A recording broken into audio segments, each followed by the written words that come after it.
Thank you. My mom says, have a good show. Are we ready? Are you ready to have a good show? I know I am. Well, actually, I'm totally not ready. My door's wide open, so I'm going to go close that real quick. And give you a little look behind the curtain. This fat guy, that's the one you're watching. I know. Soak it in. Soak it in.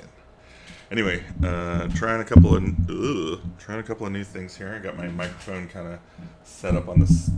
Oh my God, are you gonna do that all night? We're gonna have this discussion again. Anyway, welcome. This is my Thursday night art and kind of module stream. I'm not sure why this changed. I put in 200 and, oh no I didn't. Okay. So, we got a little cool thing going on down here. Anyway, sorry. Intros first. Hi, I'm Gabriel Hernandez. They call me Watcher DM. You can find me all over the internet under that moniker. So watcherdm.com, YouTube, the Facebook that nobody uses anymore, Twitter, Instagram, etc., etc., etc.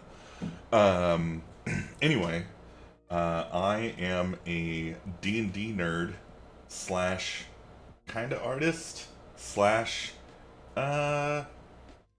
programmer. I'm a software engineer, so I do streams on all of those topics. Tonight's stream is focused explicitly on art. I have a lot of work to do as Watcher DM is publishing a module that I'm very excited about called Doom Desert in the Decanter of Delirium. Yes, we're big on alliteration around here. The author, Austin Holmes, is a good friend of mine, and I was able to collaborate with him and an artist online named Moth Puddle to create what I consider to be a production quality homebrew adventure. And I'm going to be releasing that for free on my website, actually via my mailing list. So if you're interested in that, besides the art that I've already produced and kind of shown, you can sign up on my mailing list on my website or on my link tree. Again, Watcher DM. And that will show up in your inbox when it is released as a PDF. Complete, finished, done. If you are interested in the Roll20 virtual tabletop version of it, which is what I'm working on tonight, you will be able to find that on the Roll20 marketplace when it releases. It should be a week or two after the module release. And I am going to see what I can do about getting some vouchers together from Roll20. I'm not really sure how that works yet. To give some away to my patrons on Patreon. So you're always welcome to come join my Patreon. If you do, you'll have early access to the module. It's up there right now. I'm waiting on one last piece of art. I'll be getting that tomorrow and plugging in the last holes and then going live, which is super exciting.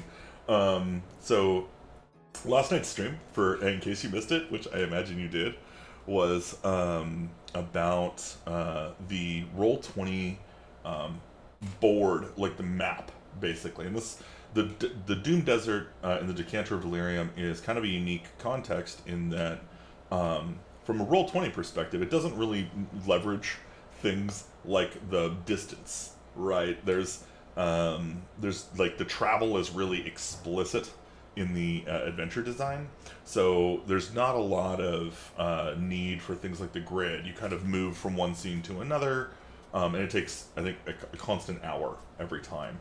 As you're inside of a bottle, it kind of makes sense. So anyway, I finished up the battle, or the world map, regional map, I guess, for that adventure last night. Plugged it into the Roll20, and it's looking pretty good. I'm really excited to do a little more polish on it. But the big and most important thing when you're doing an adventure like this is to generate really quality tokens.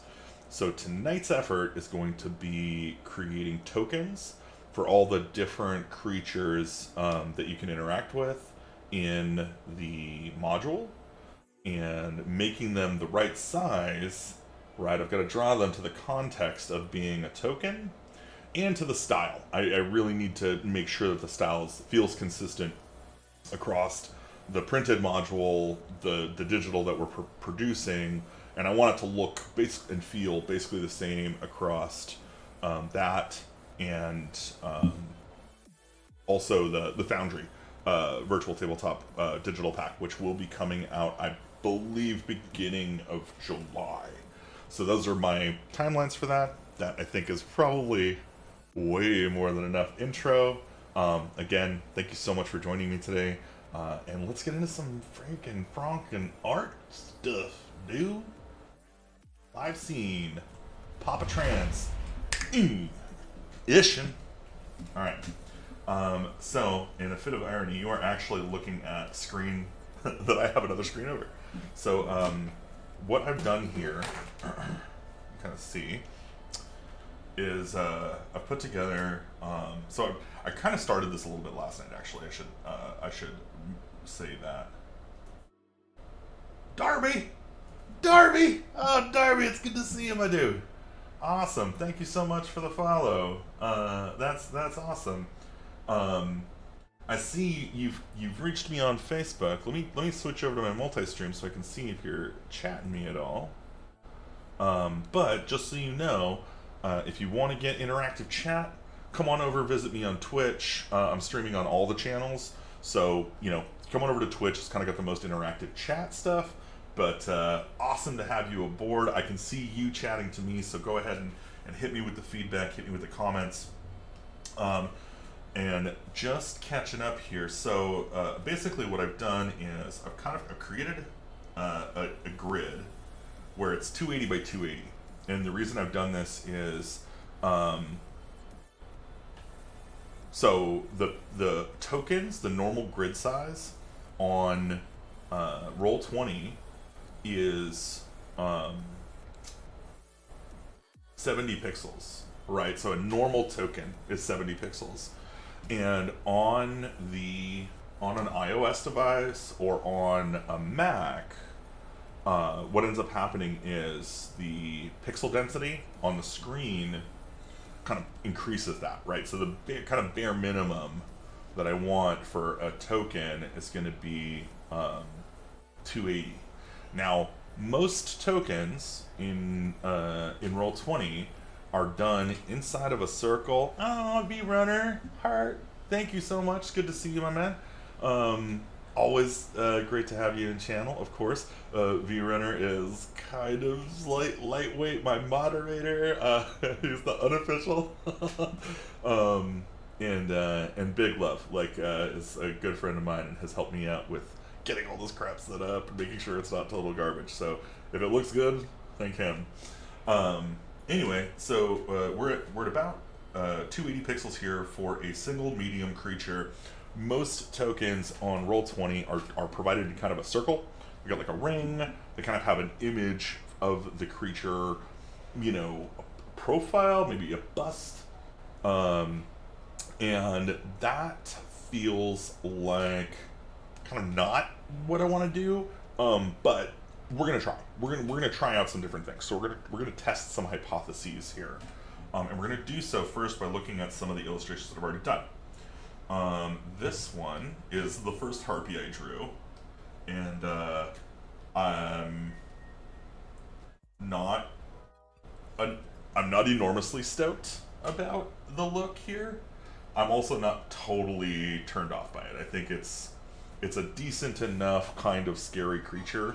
I kind of like the look of her, but I was able to kind of get something a little more using some reference. Something kind of a little more, I think, mystical looking, kind of spiritual looking. It's got a more dynamic pose. The only thing I'm concerned about with this is she appears to be crouching, and that kind of implies that she's larger than the frame.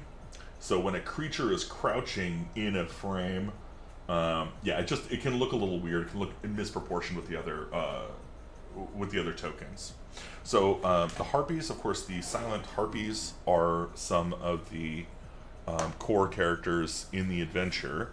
They're called whispering harpies, And I'm actually going to pull up the doc over here on my other window so I can reference the material while I'm doing the art thing. Arts. Gosh, I really love the harpies that my artist drew, and I'm getting closer to saying kind of F it and just swiping them. But I really want the harpies and all the tokens really to be separated from the background so that they can, like, you know, appear on top of something and not take up the whole square, and like you can see through them and kind of get a feel like they're in the place where they're supposed to be. Maybe even like put a little shadow layer behind them with a semi-transparent black, so wherever they move, like they're on top of something, it'll be shaded. So I know it's nerdy, I know it's a little over the top, but stop telling me that. Back brain. But harpies are just one of the denizens here. So actually, what I want to start with first, since I've got to kind of do this whole thing by myself, by my onesie. First of all, let's grab. Oh, sorry. I also have the beginnings of a skeleton mariachi, which I like him. I think he looks great. Guido, or I don't know, Juan, maybe Juan. I don't know. I like him. I think he's a little cutie, little Mexican cutie. But what I also want to do real quick is just jot down some of the creatures I need to create tonight. So starting from the beginning, there are. So I think right out of the gate we've got a Albus Antidesiderium. So I'm just gonna write this down on a new layer here, and we're gonna get a pen out, and we're gonna do a little writing on here. We'll just say Albus. That's a. Hold on, I'm gonna need a bigger eraser. It's the plight of every artist. Alright. Oh. Hello. Oh, yeah. Oh. Oh! By the way, if you're using grids and you want to draw, no snap to grid. Do not snap to grid. Okay, let's try it again. There's my beautiful handwriting. Alright, so we've got Albus. Right, we've got Karazar. And the cool thing is I've already got an image of Karazar from the Wanted poster, from the original artwork I did. And I can actually show that here. I think of it, yeah. So I've got a Wanted poster right here. And yeah, as you can see, it's kind of he looks like a respectable 70s drug dealer pushing black sand. So yeah, he's a real jerk. But I'm not gonna lie, I'm kind of loving having. What I've done here is I've created all the art for this in one Photoshop file. So I can just really easily, like, this is the dead guy dragging his coffin through the sand, and you know, you saw the bottle. I've got a little Withdrawal Nightmares image here, my Wanted poster, and then this is the. So what's cool about the decanter map is, check this out. This is what I did last night.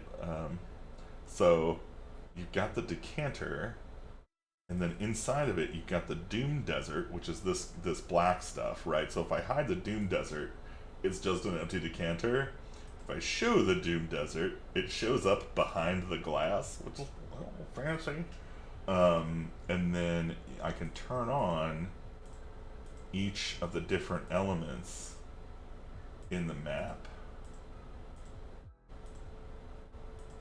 And I did this because while you're playing it, there isn't really a great way to do like map visibility because it's tilted, and the distances don't really work out. You can't just like use distance to sort it out for vision. So instead, what we've done is we put each of these tokens up on the GM layer, and then as the players move around, the GM can expose what landmarks are visible from that location, which I think is a really cool strategy for doing it. It also makes it so that each one of these, it's kind of an isometric view. It's kind of a faux isometric. Like I honestly was inspired by like the old school like 60s and 70s kind of this very Freak Brothers cartoons, or like this cartoons where like they'd have like a drawing of like the campus at SFU. It'd be like covered with, I don't know, it's just that sort of thing, kind of filled with people and critters. Obviously, this is less full because I'm immortal and time is limited, and I only have so much skill. But yeah, that was kind of the idea, was to get that kind of cartoony feel, drop it in there. And I think it looks really good. I think this was a big win. So, but we're past that now. We don't get to sit on our laurels for too long. So we've got Albus and Karazar. Let's see what else we have here. Okay. So our travel document, not super interesting. Visibility. So illumination. So this is a bit about the sun gecko.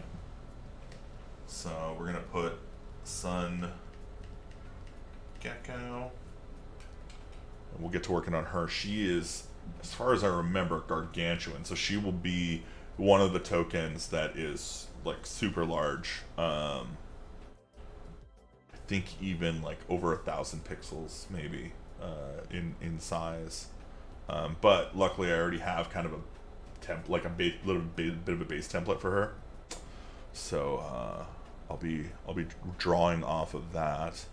And then so we got these two encounters that they're random encounters, but they only happen once, right? And then we've got a table of random encounters. The question is, do we have to draw the creatures from every single encounter? And the answer is kinda. Anything that's not a visible thing or is not a combat encounter, I can probably get away with. But let's start with the ones we know we need.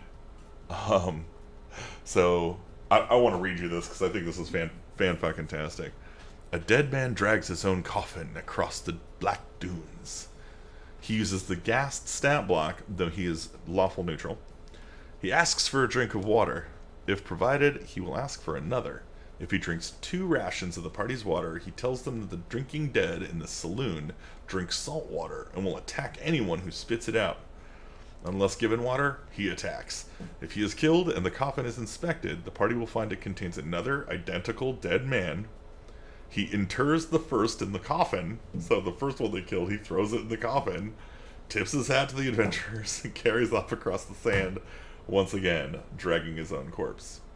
So, I love this. I love this visually. I love the story of it. I love the kind of ridiculousness of the motif. And I love the hat. So, the name of this encounter is Django Undead.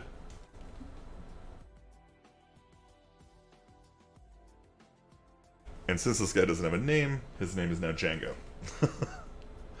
The second encounter, random encounter, that is going to happen only once, is called the Dog Days of Summer.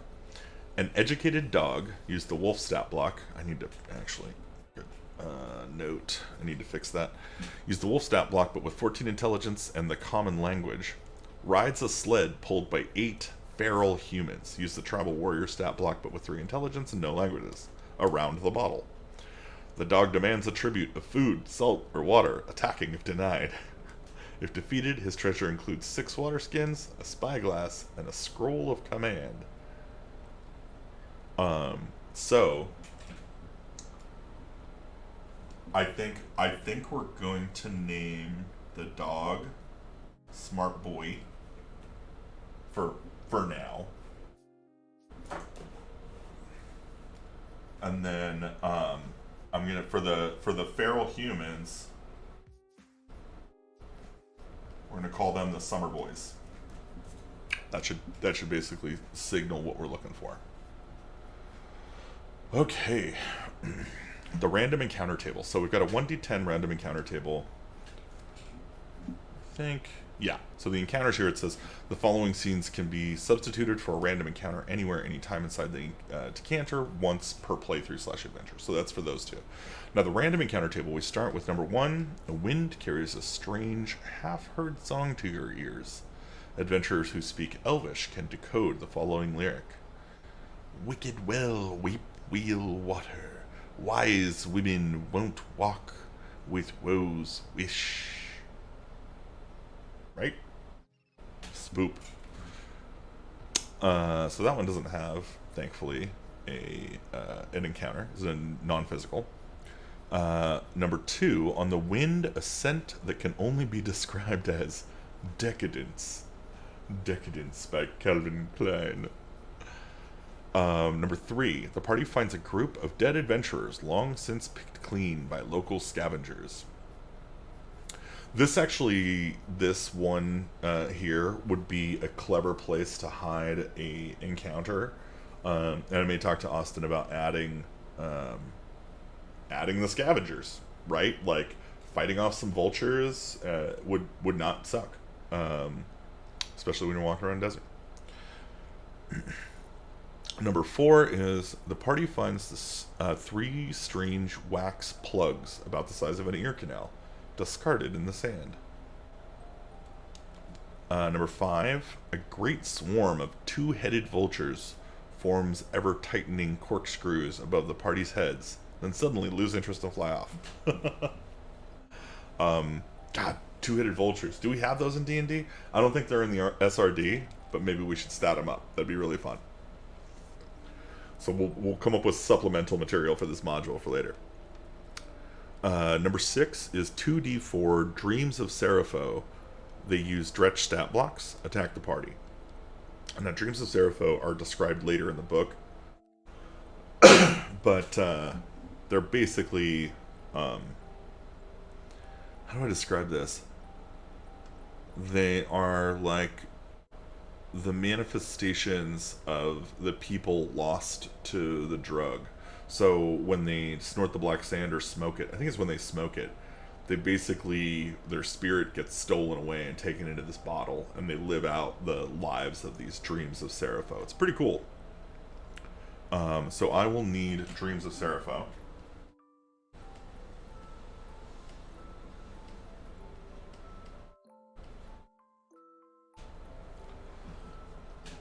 The immense dryness of this place takes its toll on you. The party suffers a level of exhaustion that can only be cured by drinking fresh water. God, that got me thirsty.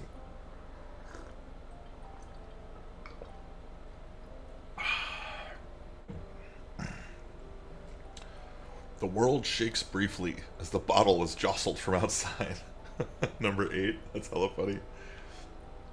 9, a skin of foul-smelling but drinkable water is found half buried in the sand. And then 10, the party discovers an impossibly large fossilized deposit of something? An intelligence... Ooh, I need to rewrite this. An intelligence nature check DC 12 identifies it as the leavings of a barn-sized gecko. Guess what that is? Okay, so I'm not going to do the leavings of a barn-sized gecko. I think we're good there. The start is non-encounter. The City of Silence, that's where our Whispering Harpies come in. So let's write those down.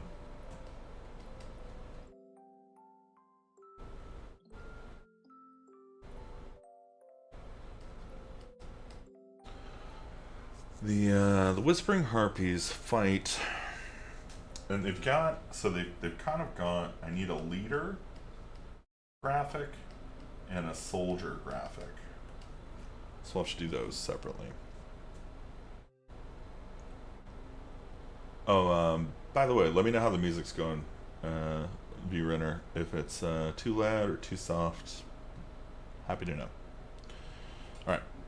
The Amnesiac Library is likewise a non-combat encounter, so I think we don't need. I'm pretty sure City of Silence is the only one in the first couple that need a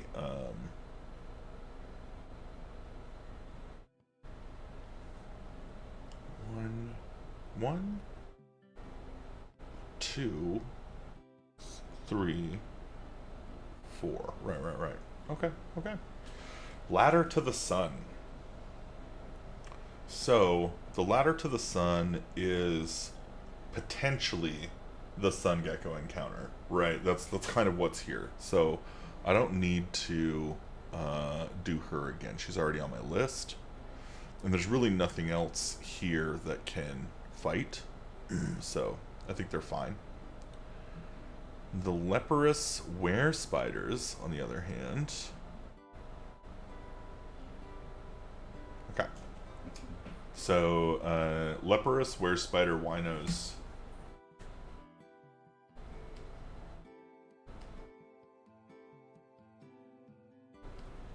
Oh.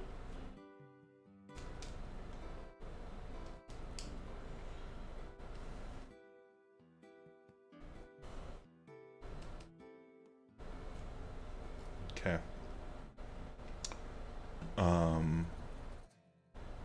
Yep, so those are bandits.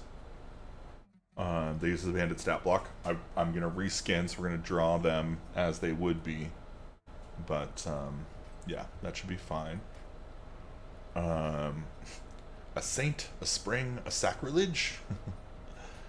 The adventurers accept to save the crucified man. So, this one's really interesting. I need the crucified man.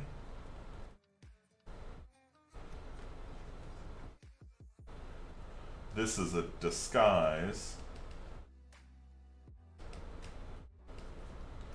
I need Malidra, who is the disguised water devil.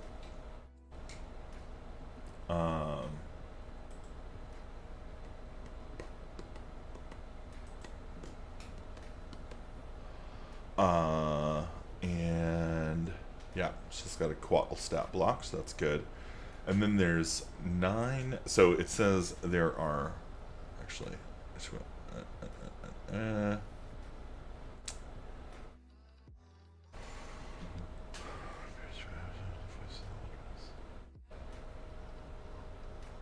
The crucified man occupies the center, and fresh water flows freely from his wounds as he begs the adventurers for help.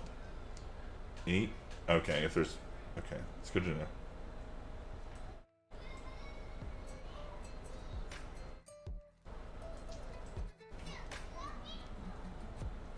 Is that at all better? Or do we gotta just crank it and just fucking deal? Like, can I be heard over that? So it's not even that loud in my headphones, but I'm seeing like this thing yellow lining over here.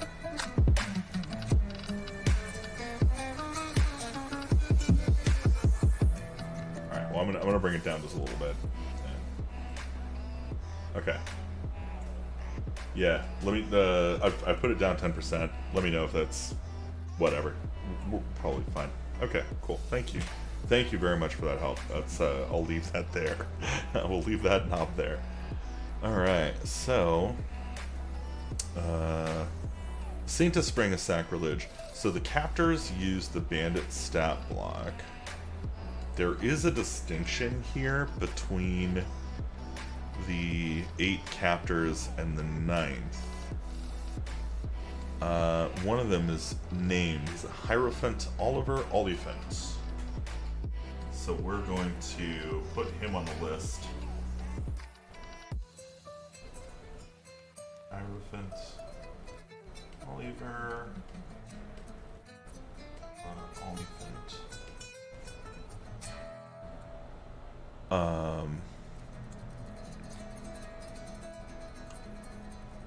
And then we'll call the others the Wet Worshippers.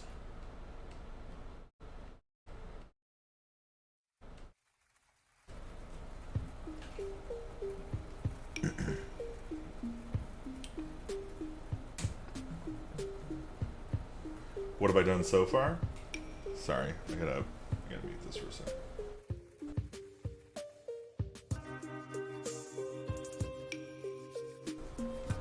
Like, what have I drawn so far? Oh, I guess you're right. It's like 6:30 already, so I've been streaming for a half an hour. What have I drawn so far?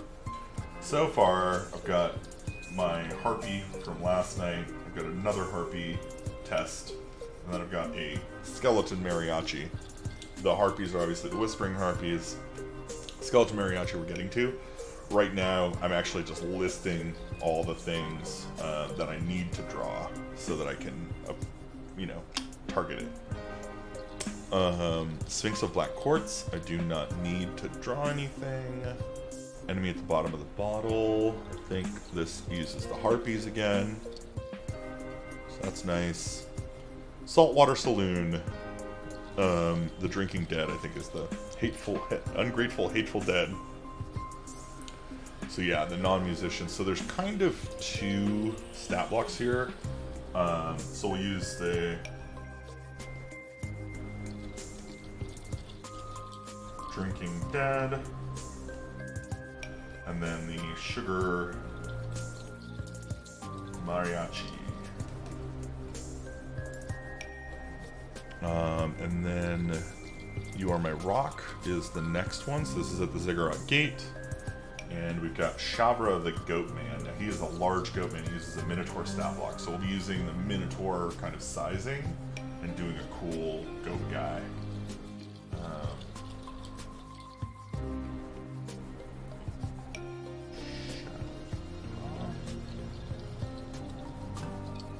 The White Ziggurat. So we're at this point inside, and there is nothing in here that can that has any kind of stat block or needs a token. And then turned down for what has the harpies. So yeah, I think we are looking pretty good, pretty darn good. So it looks like these are all the drawings I need to do. Some of these could use a couple variations. I can probably accomplish that with color. So, but let's start with Albus. Let's just get in here and draw me an Albus. Albus? I'm a king, baby. Oh, I call me Albus. Alright, now Albus is a gnome. So I'm going to create a new layer, and we're just going to say Albus. And I'm actually going to just really quickly pull up gnome D&D. Just a reference image. Don't really need it too much, but, you know, I want this to look fairly believable. He's also described as being nebbish, which I've read it. I've looked at the ringing hands is described. I kind of want to get the ringing hands in there. Drawing.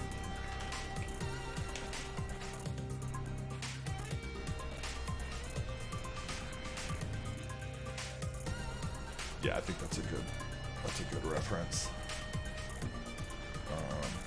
I'm actually just gonna slap these down in here because I think they're. Can I do such a thing? Does that work? Let me work.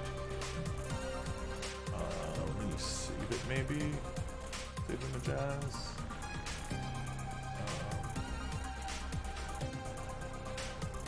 I kind of need. I need like a folder that's just reference. Just reference imagery. For now, I'm just going to slap it into downloads. And then I see a couple over here that I kind of like.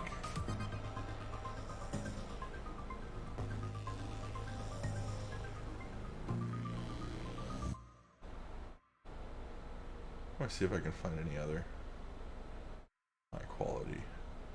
high quality gnome illustrations that I can rip off here. And of course, I don't really mean rip off.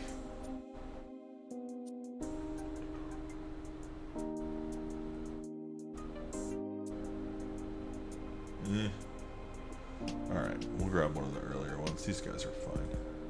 Carl. I think Carl's the one. He's got the kind of most surprised look on his face. It's going to come in clutch later. Save into downloads. And I'm hoping, I can just pop this over here. Hey!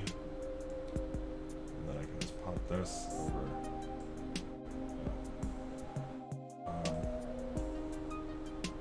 Sure, whatever, man. Just get over there.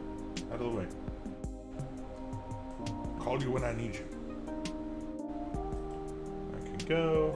We're gonna drop this guy. Okay, so this is Nebish. Oh, I see. You know what I should have done is I should have shrunk him a little bit. That makes more sense. In fact, that's exactly what I need to do, because I need to kind of get the dimensions for a gnome, right? Like, gnomes are small, so I don't really want them taking up the whole frame. I also don't want them to be too small to see. So we're going to do this. We're going to try and use that as kind of a shape and height guide. Should be fine. And then with this one, I think can I... Okay, whatever. That's not what I want. Oh, get out of here. This, I want to transform, scale.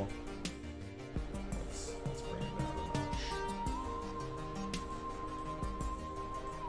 I'll just be right here next to Nebish. Or, yeah, the Nebish gnome. In fact, I'll go ahead and take out most of this frame here so I can get a little room. Cool, and I kind of like this one right here, so I think we're going to try and use that. Alright, here we go. Did I end up... What's the top? Hold on. I just want to make sure I'm not drawing on the same layer that I wrote on.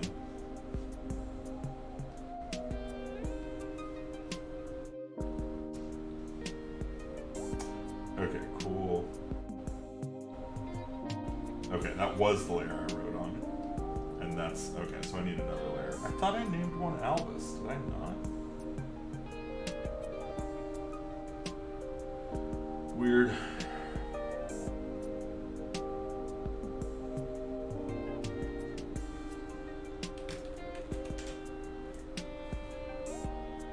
Okay, so here's Albus. And zoom back in here. Get up here, and let's start drawing. So we've got head size. Kind of like these ear shape is good. He's got a little beard. I'm not sure if Albus has a beard. And then we can kind of get to these hands, which...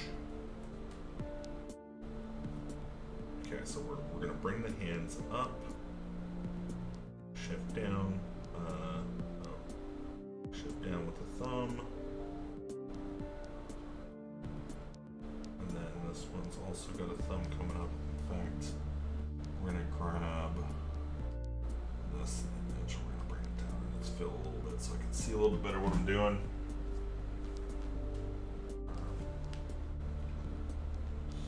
Oops. Yeah, it's fine. It's fine. My bad. My bad.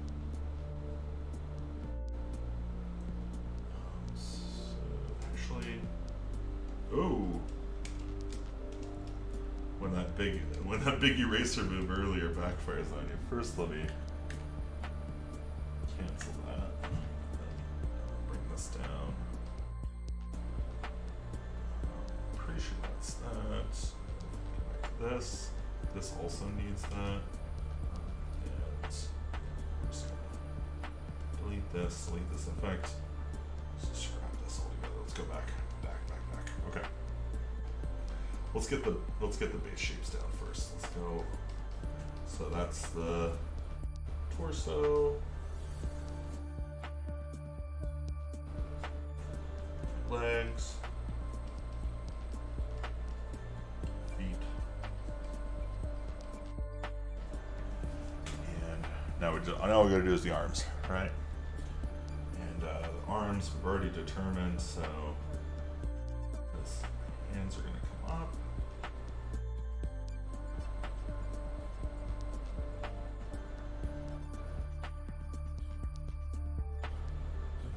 This comes up this way, which is to this, another finger, this, and another finger, this, this, this.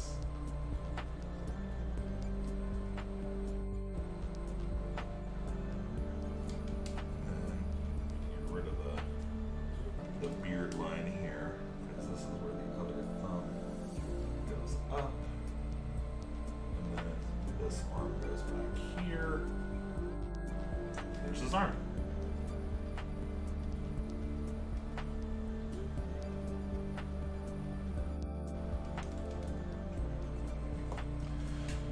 And now we have a little gnome body. Gnome body.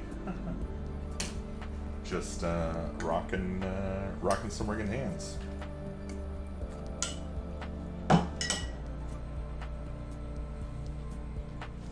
So now we get to make some decisions about who Albus is. So let's look a little bit more into his part. We're gonna read some of his stuff and get in his head. Get in his head.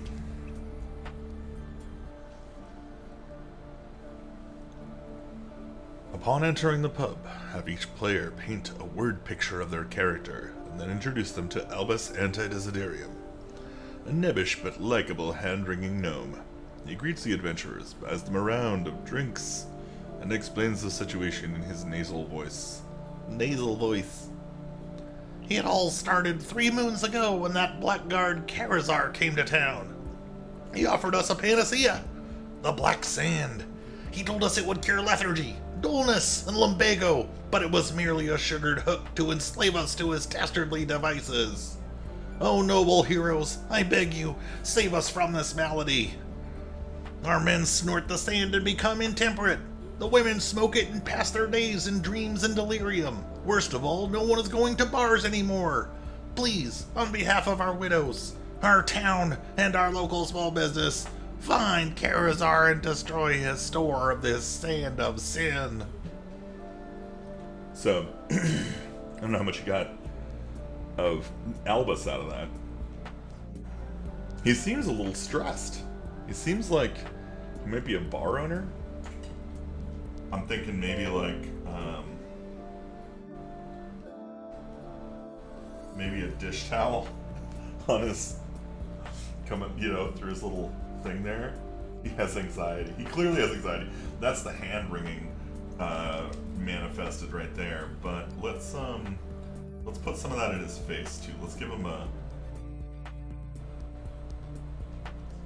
Okay, so I need to, first of all, I need to structure this guy's face, and I need to get his ears. So I think at this point, the usefulness of the drawing behind it has exceeded.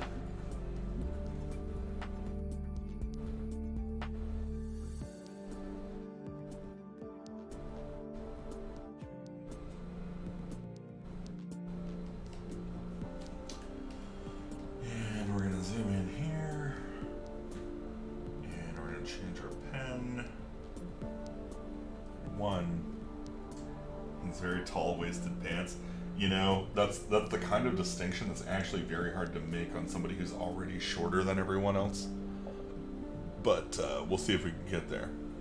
Over his belly bottom. Yeah. We'll get there. That's a good call.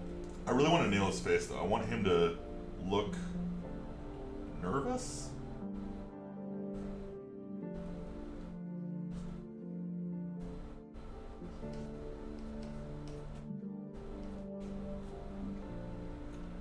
So here's his little gnome nose.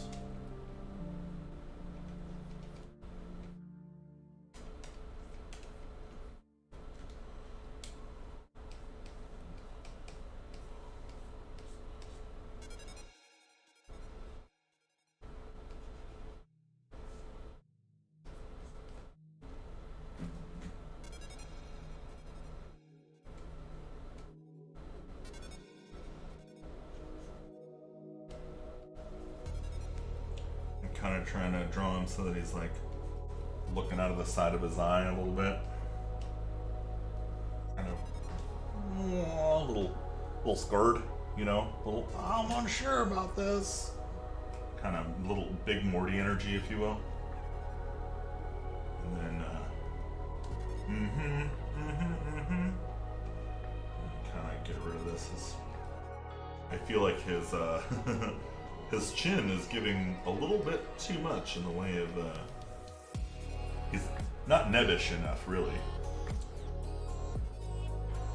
And then we need to get rid of the top of this. We gotta give him... Can somebody tell me what anxiety looks like on your hair? We have an anxiety hair example.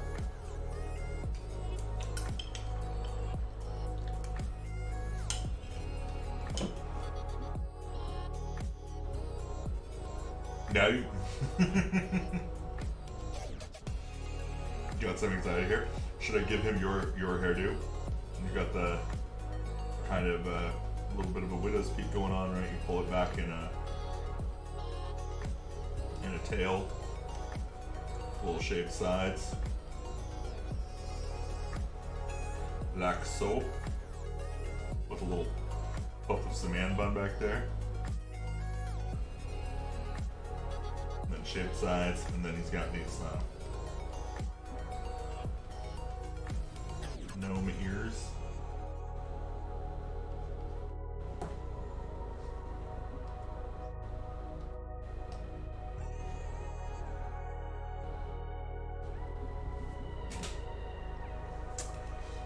You know, for a half-baked sketch, not a bad start. Not a bad start.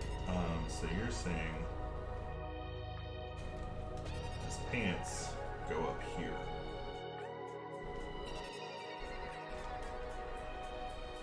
Get rid of the rag here. And then we're gonna make his pants like some semi-baggy, you know, like they would wear in medieval or Renaissance.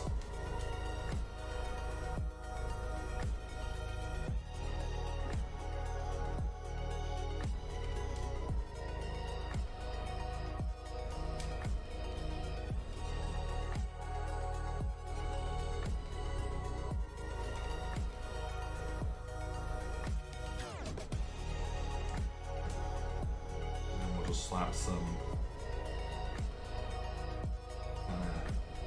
chintzy little whips on him.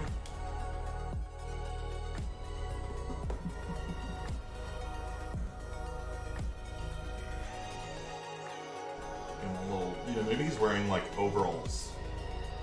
Maybe overalls are the fashion.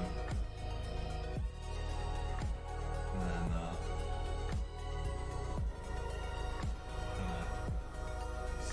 rolled up sleeves.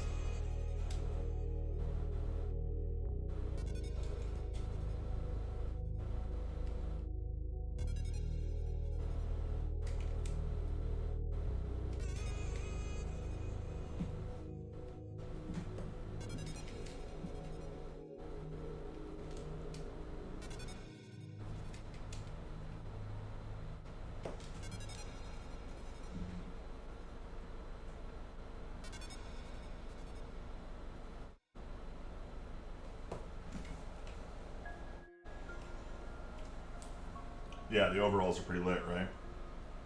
And I'm thinking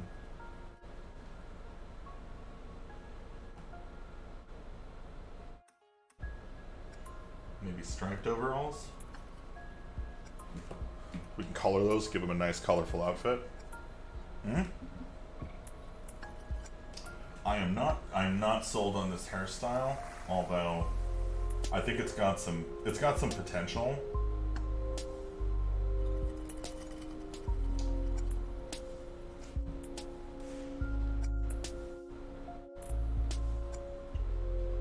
What do you think about him having kind of like a shaggy, you know, bartender cut? That looks pretty lit. That looks pretty legit right there, I think. What say you, my man?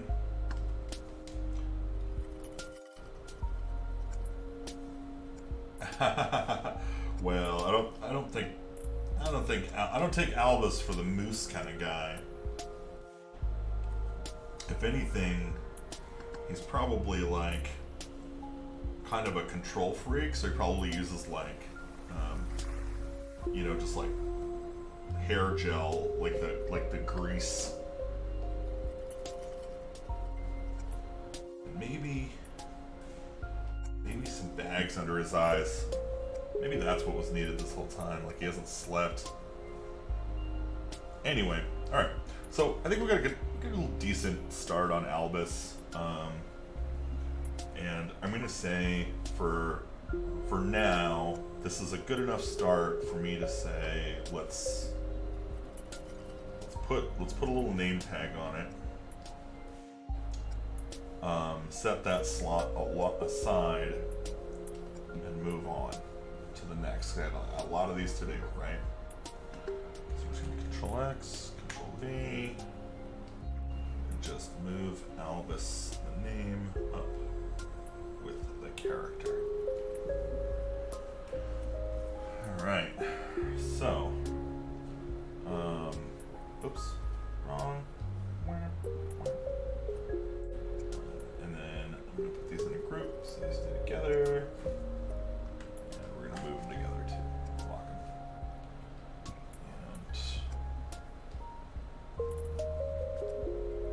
And, alright. New layer. This is going to be Karazar.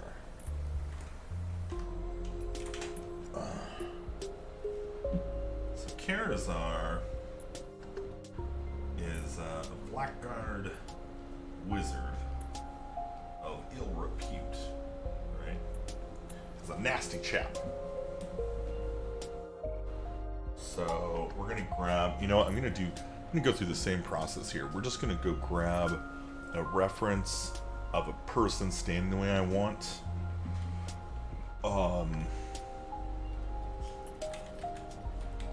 The wizard pose. You know what's hilarious is you say wizard pose, and all this shit pops up that's like crazy cool, like good wizard poses. Like this wizard is a badass. I need like the kind of deranged, I've been selling drugs for the last 50 years kind of wizard pose. You know what, actually, there might be something here.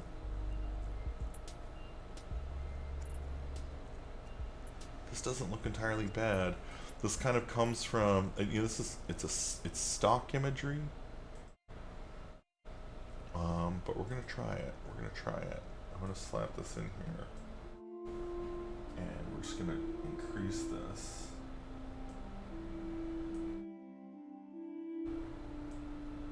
And I think maybe there's one of these. They're cartoony. They're a little silly. I feel like maybe there's a little something in there. Like this one, he could be like, "Here, take a key bump," you know. Like that could be his thing. We need Gandalf after he's been sweating a lot. They don't have a full body sweating Gandalf though. That's a big ask. You know, Peter Jackson didn't get that shot. He got heavy sweating Gandalf like hanging off a cliff. But I need a full body pose.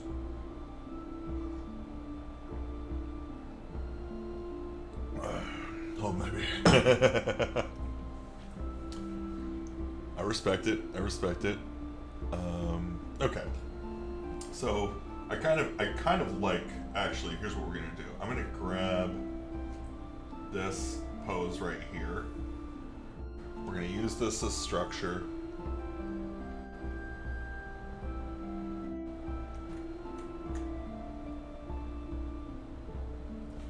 No idea what. Oh, okay, cool. So it's kind of. No, it might need to be a little bit bigger.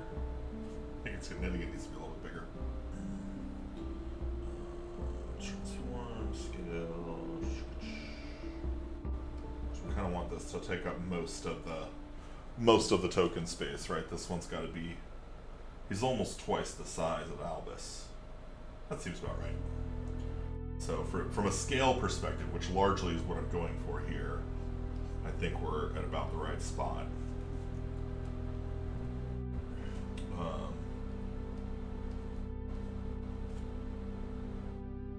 Except his little wimpy arms are maybe a little too wimpy. But I do like little hooked shoes. I think those are a keep. Charizard's beer isn't that long.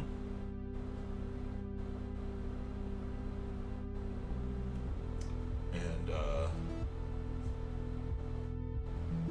this hand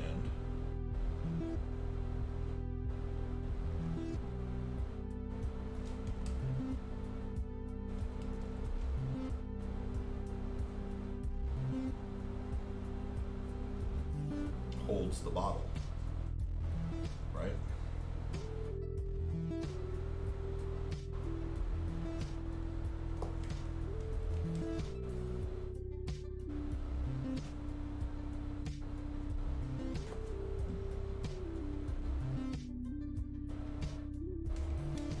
I'm not sure if he gets the... Oh, whoops. Oh my fucking god. Do you see what I just did? God damn it. Wait a minute. No. Oh, yeah. I screwed up.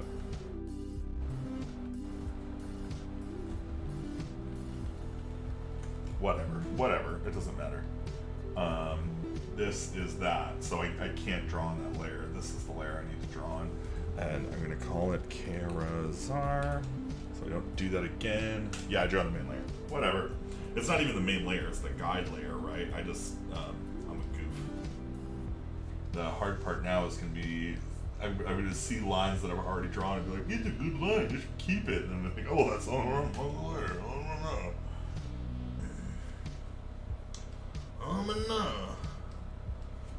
Okay, and get some big sleeve and nice flowing robe. I love the shoe hooks.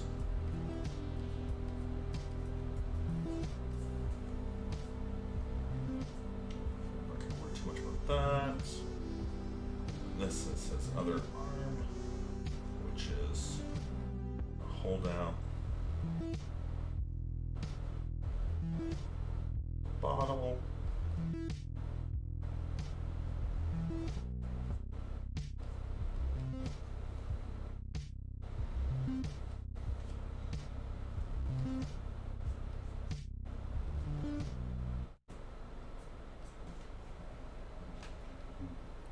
And then I have an image of Charizard's face already sorted, so I kind of already know what he looks like to draw on.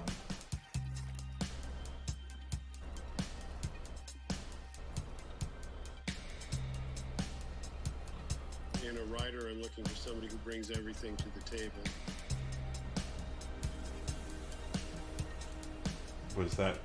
Was somebody speaking to me? You know, who brings the heart, who brings their vision, and particularly who bring their brain to the table. So that they're aware of what they're doing and they're making conscious choices. Okay, that's the music. It's kind of tripping me out a little bit. Also, I feel like the fan That's kind of, yeah, dude, this is really crazy. Okay, turn off. Okay. The fan was making all that noise. I'm so sorry. That's kind of crazy. Also, it's 7 o'clock, which, unless you've been under a rock, means it's time for Critical Role. So It brings 8 friends together, combined in kismet, in alchemy, in love, and together we become the mighty. Lucky to inject the hunt into our campaigns with Heliana's Guide to Monster Hunting, which you can support right now at monsterhunting5e.com. So, Matt, back to you. Thank you, Sam. this Heliana's guide, Yes. illustrations are being done by Jack Drop, Shovel somebody and that I fruit. follow Thank you, Sam. on Thank you, YouTube. Hit Point Press. And Our second sponsor for big tonight fan. are our friends at Really, Peterson really good. Games. They have their brand new, gigantic 5e fantasy source book called Planet Apocalypse. Woo! This 350 plus page full color hardcover source book contains everything you need to turn any heroic fantasy setting into an apocalyptic horror that puts the player character center stage as their world descends into destruction and chaos. Yes, it's awesome. The massive tome contains new subclasses, new feats, new spells, new magic items, 3 adventures, a complete guide on what it means to bring the apocalypse to your fantasy world. 15 archlords whose shadows literally manifest hell. That's fun. And a bestiary boasting more than 70 monster stat blocks for you to incorporate into your campaign. So make sure you check out the video during the break for a bunch more information and a special offer to our audience right now. If you use the code CRITICAL, all capital letters, while checking out at petersongames.com, you get $15 off the source book when you order it. $15. So go check it out. And of course, a huge thank you to our friends at D&D Beyond, who have been with us since the beginning of this campaign. They're the official tool set of this campaign. They just added a new feature to their dice roller and game log, which allows players to send their dice results to specific players that are linked to the same campaign, which is great for you. Dungeon Master says you can certainly try. You can learn more about D&D Beyond's official digital dice at dndbeyond.link/d20. Also, just wanted to say thank you so much for joining us here live on Twitch and on YouTube. To join in our live and officially moderated community chat, please head on over to our Twitch channel to get involved. Laura, you have some announcements. I do. We were just playing with the dice rolling function. And now I she rolled got a caught. 22 stealth. Nice. Hey, guess what? Our first 6 box sets of premium painted miniatures with our friends at Whiz Kids are available now at local game stores across the world, as well as at our own Critical Role shops in the US, the UK, and Canada. Yay! In addition to that, okay, I'm excited about this. We have new merch for Pride this year. So first of all, I'm going to show you this new t-shirt That's so cool. that says, "Don't forget to love each other still." Pride 2021. And it features, nope, that's that one. And then the socks we also have. They say don't forget to love each other on the bottom. How cute are these? That's adorable. They feature the same Kinda 11 ridiculous. pride flags representing super adorable. identities from across the LGBTQIA plus community, as our other pride merchandise. And then a portion of all sales on these items will be donated to our friends at Outright Action International, the same one we've been donating to, which we love. It's a nonprofit that works at the international, regional, and national levels to research, document, defend, and advance human rights for the LGBTQIA plus community around the world. Amazing. Love it. We can use those as tissues tonight. Yeah. Thank you, Laura. Okay. Ashley. Oh boy. I'm feeling Okay. like that's a pretty good Charizard. gonna get it right this I time. think we might have nailed Charizard. He was kind of a gimme. Hey, think it thank looks you pretty so good up much next for to, your support of our Alice, too. Critical Role Foundation fundraising campaign with our friends at 826 LA. Since we are pre-recording the show, the best way to catch real-time fundraising updates is by following us at Critical Role FDN on Facebook and on Twitter. And to learn more about our campaign to build a writer's room for students at Venice High School here in Los Angeles, or to donate, we're so close, head over to criticalrolefoundation.org.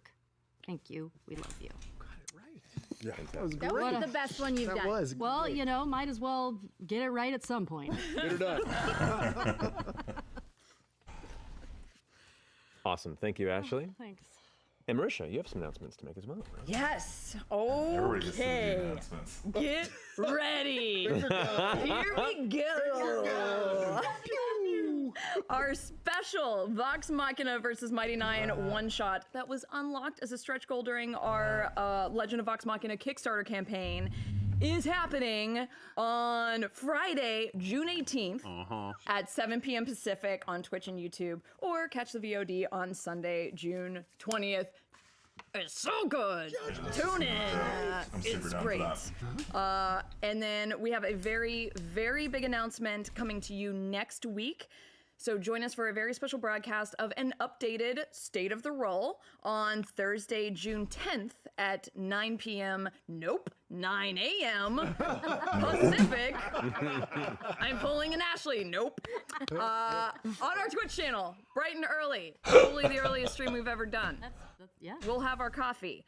We're not quite ready to start talking about our third campaign just yet, but our teams, I know, but our teams have been working so hard on a new super top secret project. And we're super excited to share all the details with you. So tune in. You don't want to miss we all are the at hype. Sun Gecko time. And we hope that you're excited as we are about this, because Wow.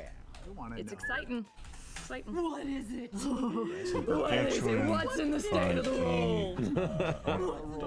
roll? Double Thank you, check the Marisha. documentation here, make sure I'm not fucking Alrighty. this up. No. I think that concludes our announcements. So let's go ahead and jump into tonight's episode of Critical Role.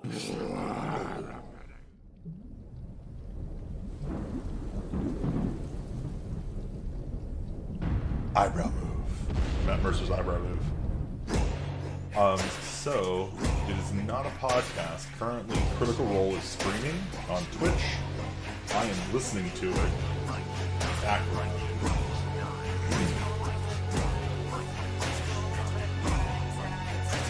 The adventure begins. They were always beside you, your nerdy best friends, and the DM to guide you. And they rise from the flames for the battles ahead. Villains beware, 'cause you're about to be dead. They got magic and flair. They got falchions and cunning. They don't see over there. There's a monster 15 by 15, incoming. so this is, Inspiration 3 by is 3 waiting. of Rise this up, same don't think thing. twice. Put your fate in your hands. Take a chance, roll the dice. How much space the gargantuan Sun Gecko takes up.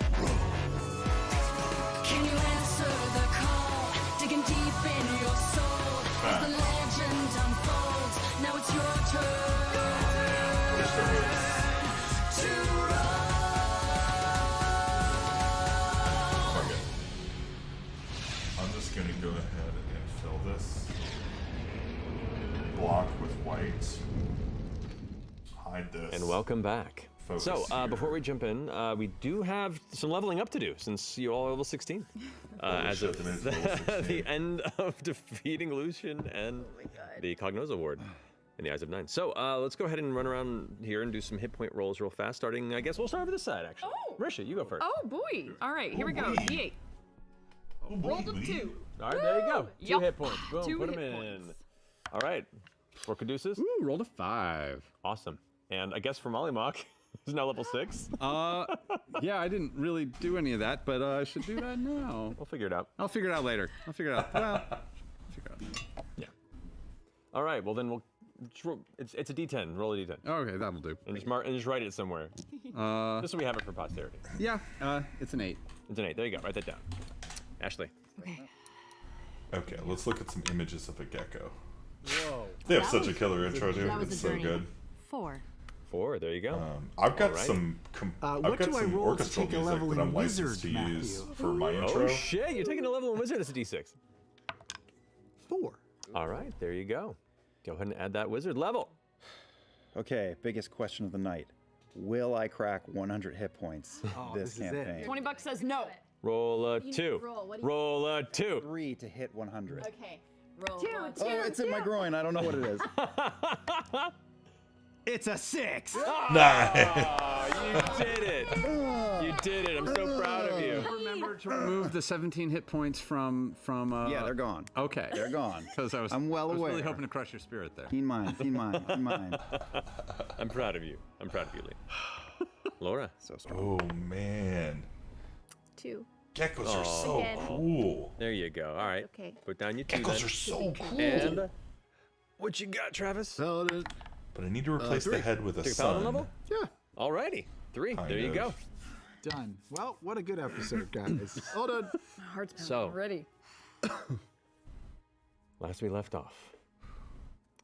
After an arduous journey, pursuing the mystery of Vesteragna's obsession with the North, and the odd goings-on with the missing No. corpse I'm of looking for Molly Mok, reference for you a gecko chased body. Lucian and the so Tomb that I Takers northward can, across the icy scape down into the ruins so I can of the use it. long-lost Arcanum city of Aor.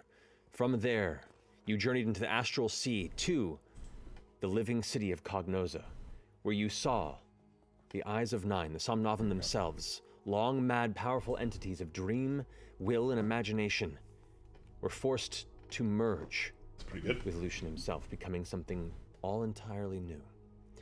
You did battle with Lucian before he sought to increase his strength and knowledge in the depths in the center of the city at the Aether Crux. And there, in a final climactic struggle, you defeated and destroyed Lucian. At somewhat of a cost, but managed to bring your lost friends back from the brink of oblivion. From there, you pulled the body of Lucian from the skin cradle. I don't know what to call it. Never say skin cradle. There you go. That's my Fold. that was my industrial band in high school, Skin Cradle. Classic.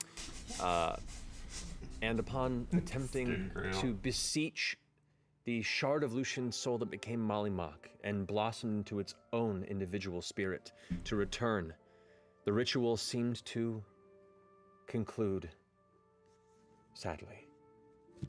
Whether it was impossible to attempt or fate did not allow, he was unable to return. But some individuals prefer to spit in the face of fate. And Caduceus beseeched the Wild Mother's love of all things living or that deserve to live. And in that final prayer, you channeled the divinity of which you have followed your entire life, and in doing so willed the spirit of Molly Mok to return. In some unique state, familiar to some individuals. Having gathered your friends around you as the paling, lifeless city remains adrift, floating through the astral space without purpose, without mind, you gather yourselves, retrieved the bag of holding, and shifted back to Exandria, to the Blooming Grove. And as that rush of energy, that shift, Welcome, as you find viewers. yourselves now pushed through See, I got more endless black viewers. space, you feel Let us yourself be in the rushing Critical Role as a while I strange draw. lattice-like imagery begins to come into view. The divine gate that separates the world of Exandria, the plane of the mortal realm, from that of the divinity that created it. You push through, and within moments, touch down on the soft, mossy ground in the center of the familiar courtyard outside of the temple, I'm so sorry, the but Blooming Grove. can we just, for a It's about- second, Give it a go. recognize About 1:32 in the afternoon.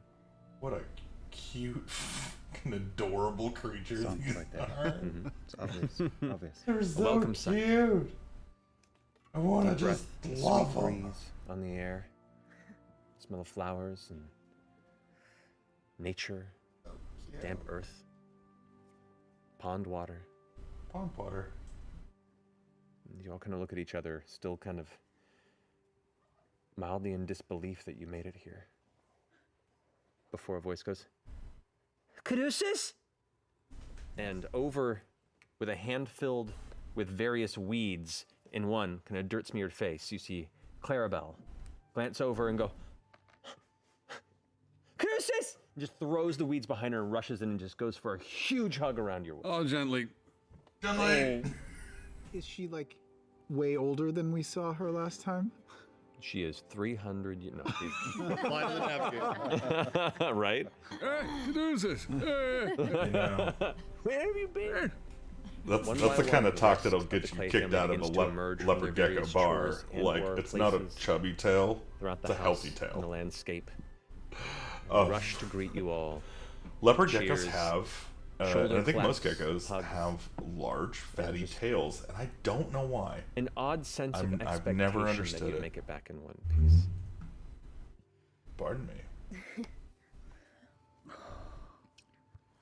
So, what would you They're like to eye do? lickers, which You are I find exhausted. kind of more palatable than what my cat does. So Yeah, I'm not gonna I didn't lie, realize like, how I kind kind of, of from an stinky etiquette the city was perspective, I until think we should landed here. be like, hey, kitty. I will miss the up. Anything? No. Fuck. Well, we can But still do okay, that in I gotta. Mr. Is there a way for me to Caleb's share this? tower. I don't know if there's a way for me to share this. I would have to add a browser. Now that we're back here, Let me see if I got a browser. should we thing I all can put do. on our necklaces again? I forgot Oh, that yeah. the Silver's Assembly was looking for us. That's a good idea. Probably a good idea. I'll try and do this. Yeah, I'll put it Mark, on. oh. Started tuning. Okay, you want to take a short rest too? Yes. Yeah. Yes. Short rest for your I boy. wish I was sharing the never roll took mine 20. off, apparently. I'm in gecko mode, man. I've got a sun gecko to draw, and like, look at the. It's so We cute. have a bag of holding back. Yes, I'm gonna take the ring of resistance off. I'm gonna reach in and get my gun. I missed you, sweet baby. African fat-tailed gecko.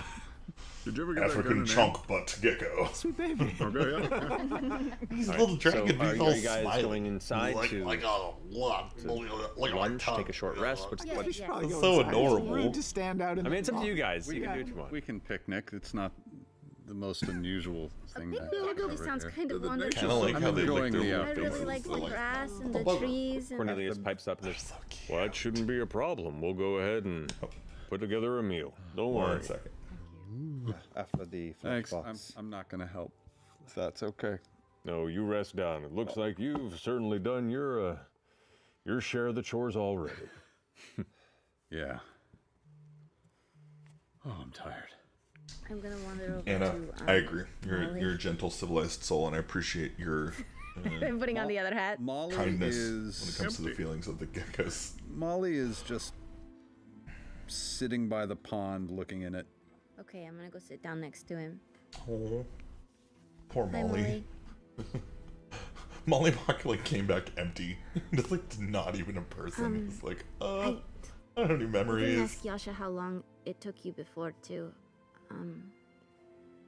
get acclimated to your surroundings, but I thought this might help, and I'm gonna pull out the tarot cards because I noticed you that's said kinda all what the I want. names of these This is the when we were up there. that dude. And I'm gonna show him the Tinkerer, wrong and I'm picture. gonna show him the Magician card, and love and joy. All of them. That's us. And this is you, Molly.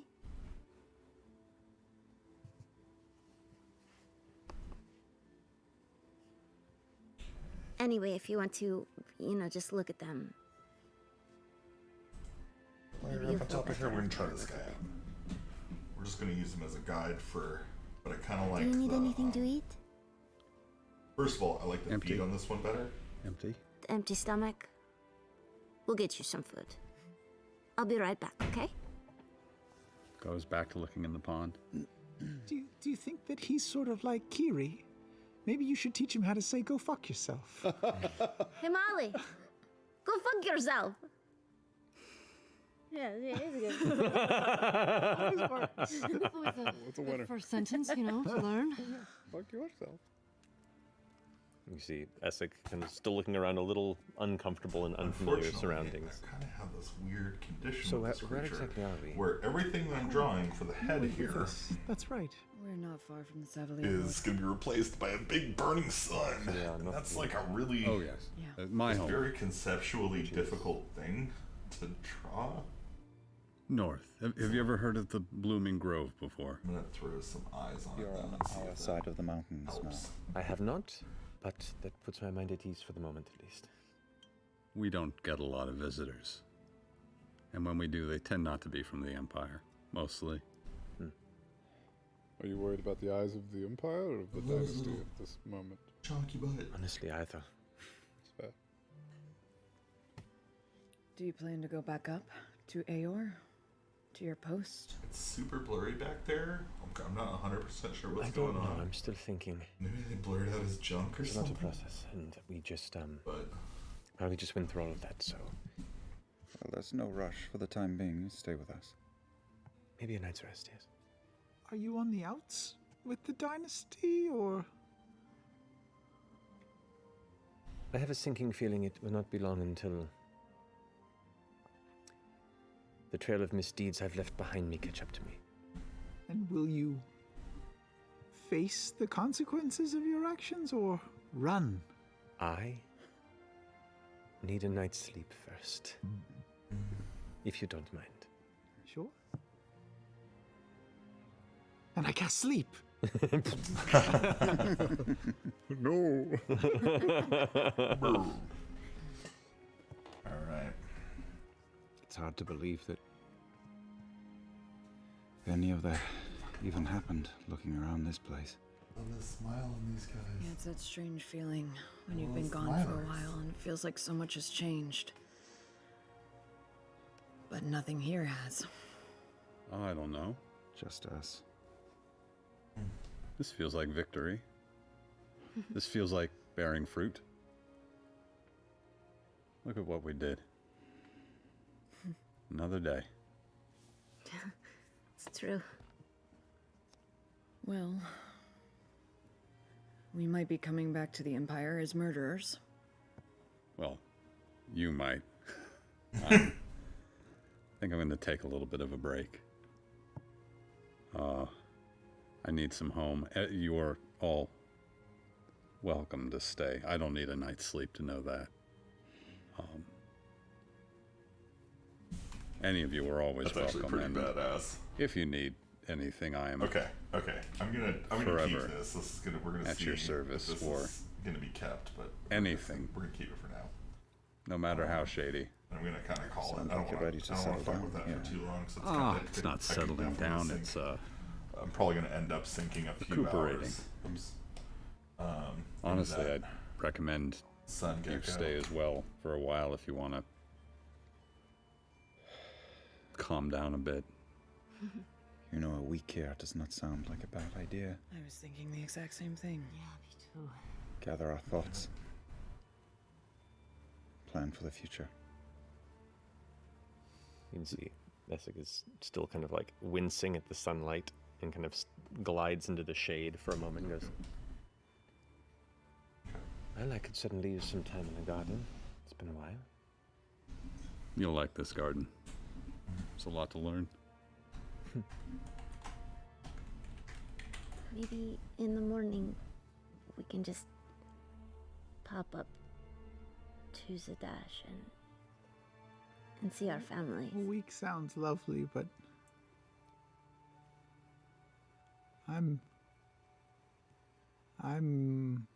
I've made a promise. What if we brought them here? It's fine with me. We don't really. Is Nicodrana safe? I don't know yet. There's a lot of variables. How long have we been gone? Feels like years, Interesting. but I think it's only been a few days. You boy, is it Christmas Eve? Fetch me a goose.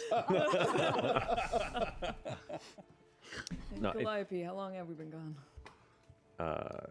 Calliope, who at this point is kind of just taking in the the two new strange additions to the already strange mixture of people. You can see the look in her eye. She goes, by my mind, a handful of days, the better part of a week, maybe. Oh. Oh, it's not as long as I thought. Yeah. We made good time. Look at us. We accomplished. Like, I don't know what Your the hell's shoulder wrong with me. has I cannot get the layers right now.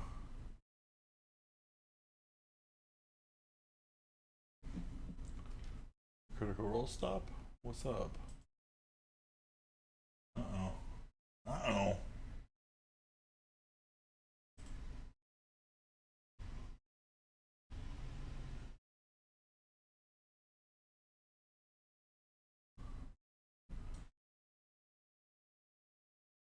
Next. Okay.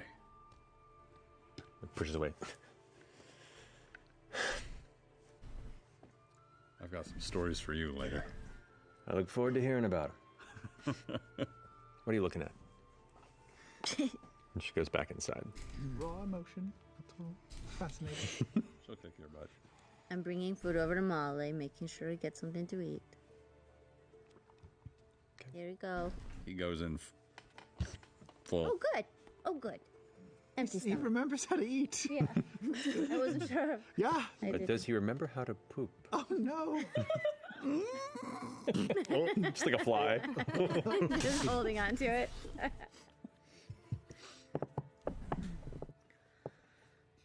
All right. Do you guys take the evening to rest here in the Blooming Grove? Yeah. Yeah. Yeah. Okay. I would, on this night, sneak away by myself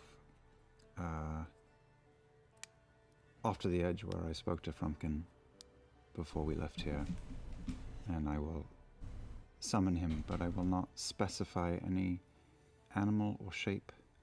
I will just summon him. What do I see? You see the same white cat that you let go. Looks up at you with the face like someone who himself wasn't ready to leave yet. Okay. Well, a promise is a promise. I have no right over you, and I absolve you of any bindings I have placed in the past. Go where you will.